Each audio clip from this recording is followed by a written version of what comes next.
When I retired early in March this year, I thought freedom would feel natural from day one. The numbers worked. The plan was in place. What I did not expect was how much the adjustment itself would challenge me. The first 9 months of FIRE taught me more about money, identity, purpose, and peace than the 20 years I spent working. The version of me in month 1 feels very different from who I am today. So, as we close 2025, I want to share the 10 lessons that quietly shaped my first 9 months of FIRE. Not theory, not motivation, just the real lived experience of what early retirement actually feels like. And stay with me till the end. The biggest lesson from these 9 months surprised even me. Freedom felt strangely uncomfortable at the start. Waking up late came with an unexpected sense of guilt. After saying goodbye to my husband as he left for work, I would be home alone, with complete freedom and no obligations to anyone. I could be having my morning coffee at 9 a.m. and still feel like I needed to rush back to a laptop. Even during my morning workout, there was an old voice in my head telling me I should be at my desk. It surprised me how hard it was to let go of the rhythm of work. That routine had been my reality just 1 week earlier. I realized that while your body can stop working on day 1, your mind takes much longer to catch up. It keeps checking the clock, replaying old routines, and operating on habits that no longer exist. Lesson 1. Freedom feels awkward before it feels natural. Extra free time forces you to face deeper questions. In that first month, I suddenly had more free time than I knew how to use. But instead of feeling excited, I found myself thinking deeply about my future. What do I actually want to do now? What direction do I want my life to take? What gives me meaning outside of a job title? That quiet space eventually led me to a small idea. What if I documented my FIRE journey and shared the reality of early retirement here in Singapore? I sat with that thought for a few months. Then, in July, I quietly took the first step and started this channel. Along the way, my husband was incredibly supportive. He created the JP cartoon character and the Ikigai cat, and also became my go-to person to bounce ideas off, from content angles to thumbnail designs. Lesson 2. When life becomes quiet, purpose begins to whisper. I wrestled with the question of going back to work.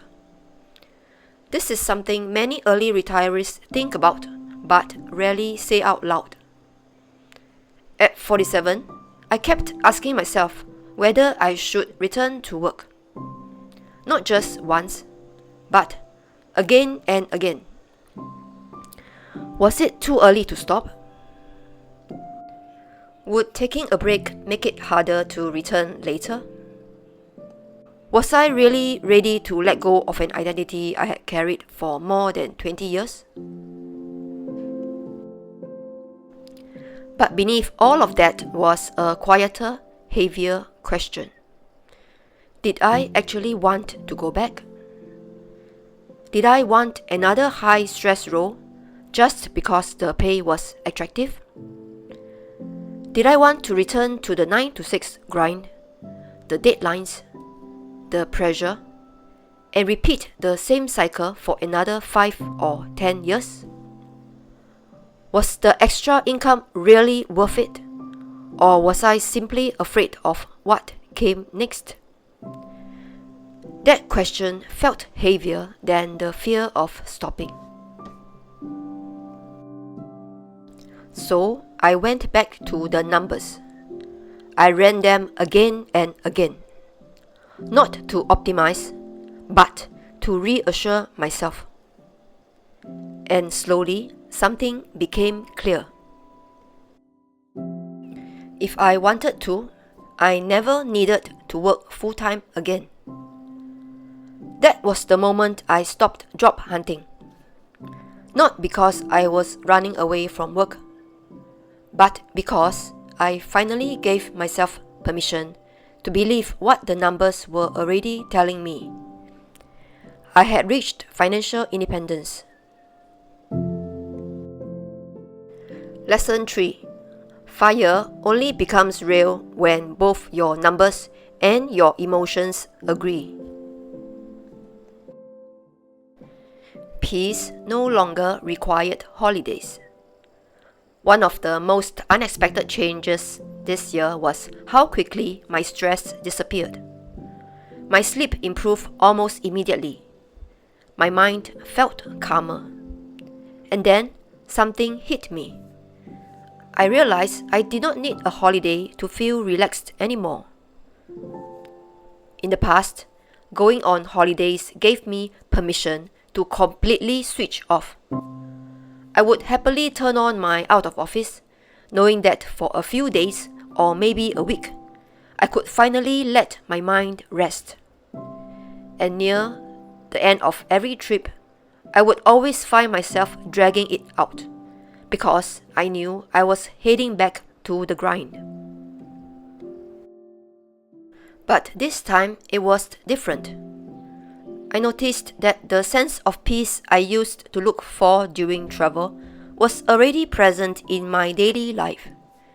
The calm I felt waking up overseas felt the same as waking up at home in Singapore. The absence of stress was the same. A slow morning in Singapore felt just as restful as a trip overseas. Lesson 4. Relaxation is not a place. It is the absence of pressure.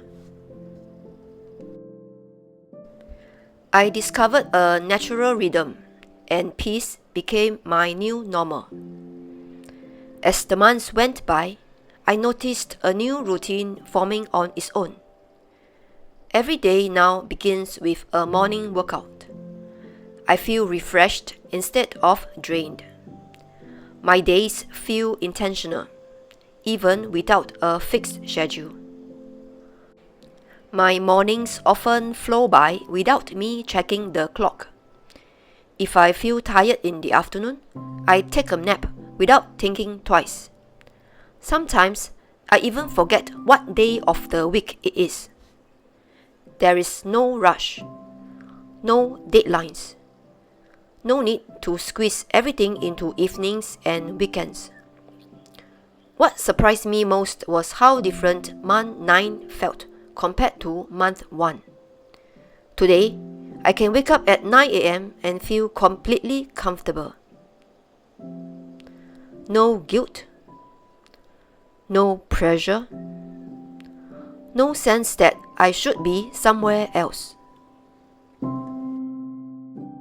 I can exercise as usual, enjoy my coffee at 11 a.m., and catch up on the morning news in peace.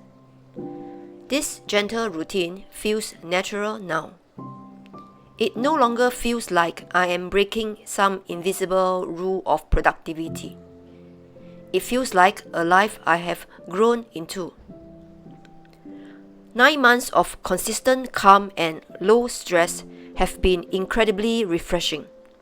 And honestly, this kind of peace is underrated. We do not realize how noisy our minds were until the noise finally stops.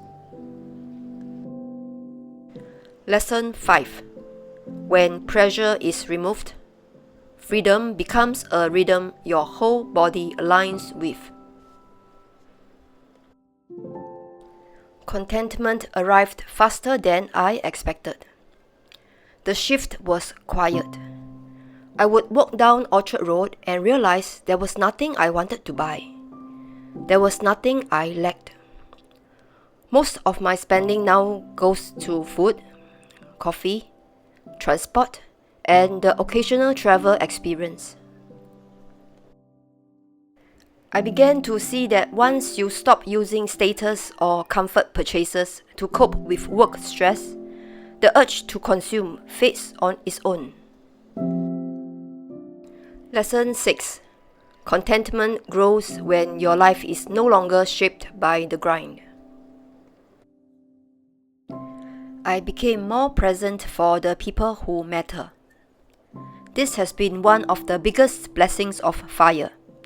When my son is dismissed from army on weekdays or has nights out, I can meet him for a quick meal without rushing. I no longer have to watch the clock or squeeze time together between meetings. When he reports sick outside camp, or RSO for short, I am able to be home with him if he needs support. I also have more unhurried time with my parents and more simple, ordinary moments with my spouse. These weekday pockets of time are moments I would have missed when I was still working. Lesson 7. Time freedom is not about big adventures. It is about the small daily moments that used to slip away.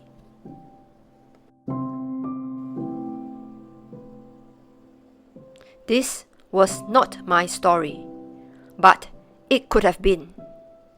And it reminded me why presence is not optional.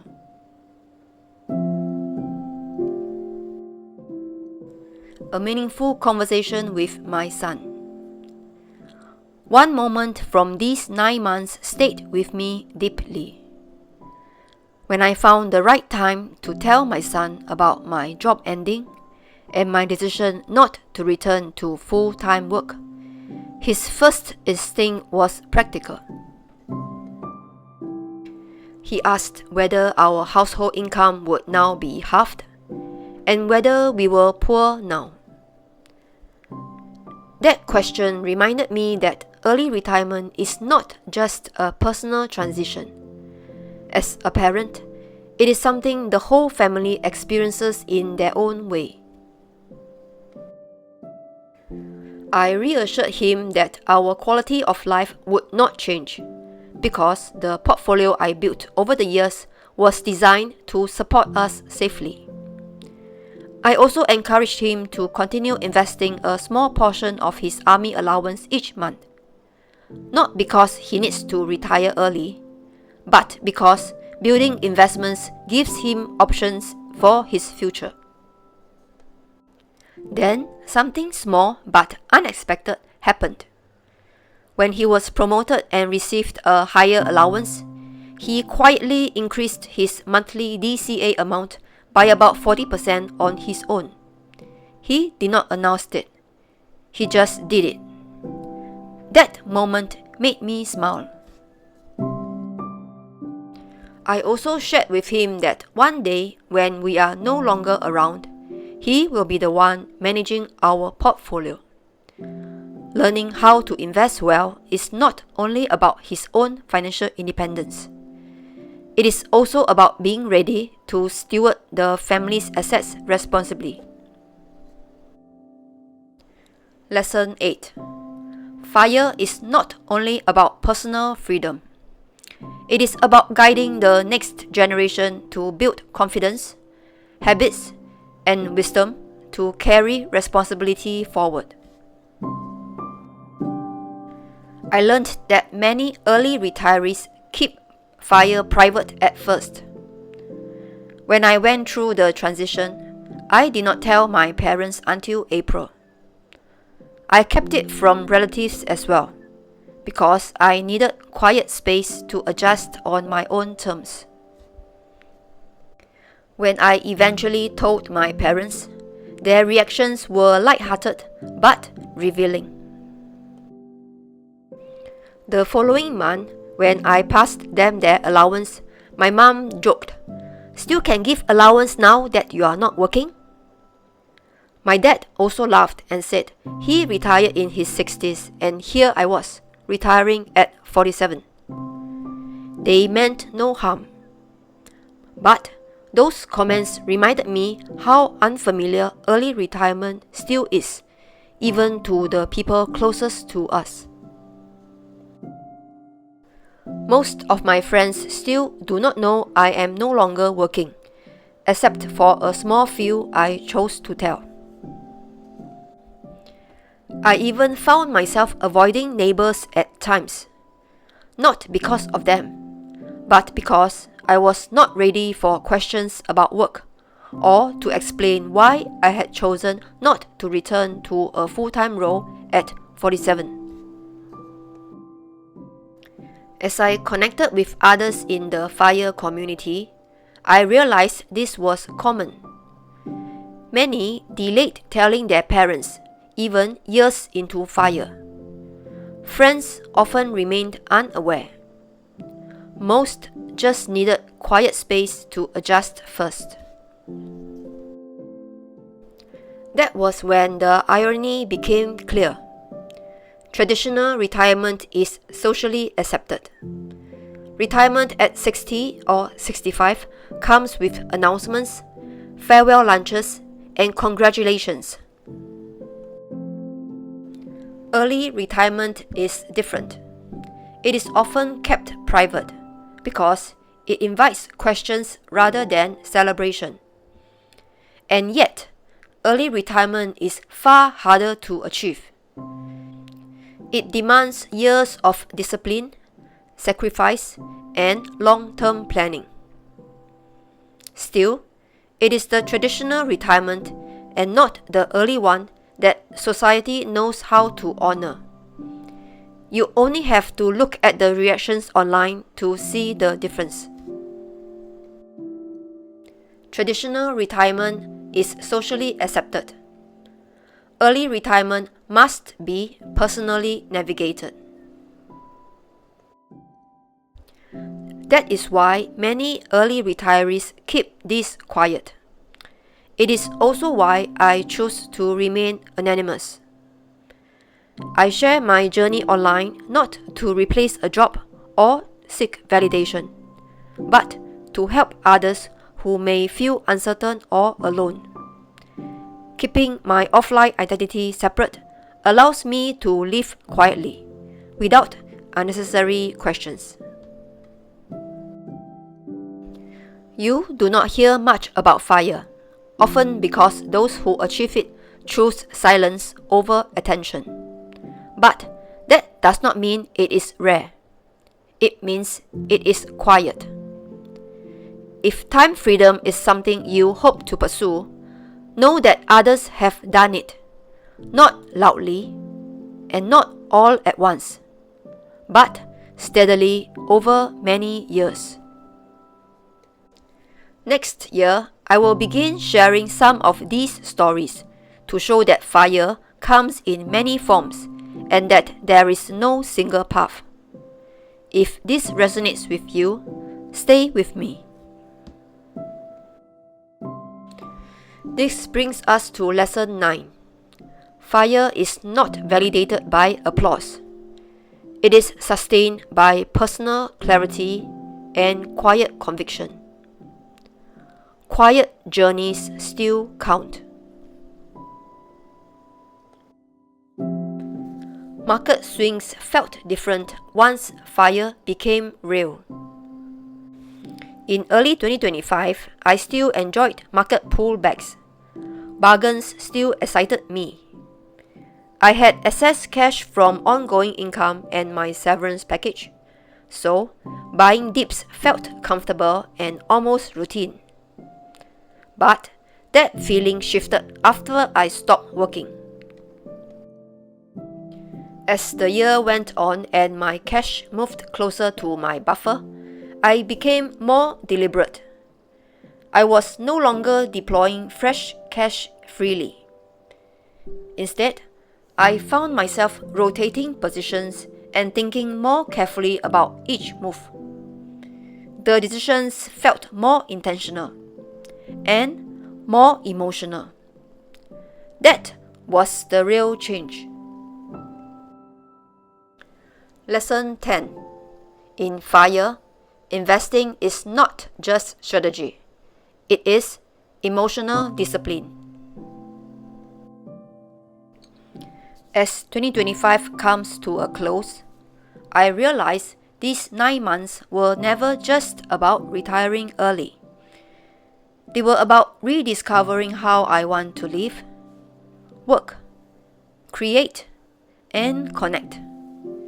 They clarified what truly matters, the kind of days I want to wake up to, the kind of contribution that feels honest, and the kind of presence I want with my family. And along the way, I learned something simple, yet profound. Heaven on earth is not a place you must find. It is a choice you must make. The choice to slow down when the world tells you to rush. The choice to live with enough instead of always wanting more. The choice to be present rather than endlessly productive. And the choice to design a life that feels calm, intentional, and meaningful. FIRE did not give me heaven. It gave me the space to choose it. If you are already retired, I would love to hear whether these emotions reflect your own experience and if there are lessons you would add from your journey. Please share them in the comments. If you are on your own FIRE journey, I hope these reflections offer a more honest picture of what the first year really feels like, not just financially, but emotionally. If this video has been helpful to you in any way, please give it a like, as it helps this conversation reach others who may be quietly navigating the same path. And if these reflections resonate, consider subscribing to the channel.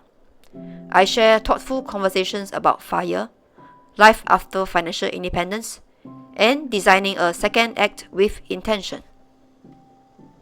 Thank you for walking alongside me in 2025.